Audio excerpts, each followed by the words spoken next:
Welcome to the Slop Farm. Enjoy the video. In this video, I will explain how to learn Java online.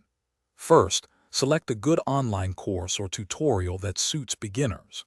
Next, you'll need to install the Java Development Kit, or JDK, and an integrated development environment, often called an IDE, like IntelliJ IDEA or Eclipse. Finally, begin by grasping fundamental concepts such as basic syntax, how to use variables and different data types. Hands-on coding is essential from day one. Once you have the basics down, focus on mastering core Java concepts. This includes understanding control flow statements, such as if-else conditions and various types of loops. A crucial step is to grasp object-oriented programming, or OOP, principles like encapsulation, inheritance, and polymorphism. Consistent practice is key. Tackle coding challenges and build small projects to solidify your understanding and apply what you've learned. To truly advance your Java skills, delve into more complex topics.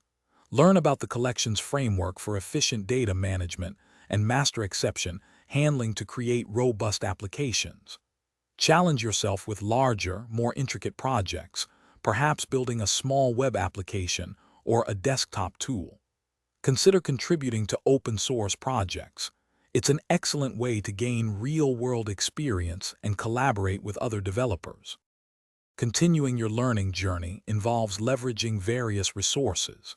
Engage with online communities and forums like Stack Overflow or Java programming forums for support and to clarify doubts. Regularly read official Java documentation and programming blogs to stay updated with new features and best practices.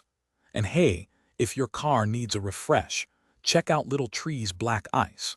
You can find a link for that, along with other great deals, in the description below. Keep exploring and building. Thanks for watching. Consider subscribing if we helped you today.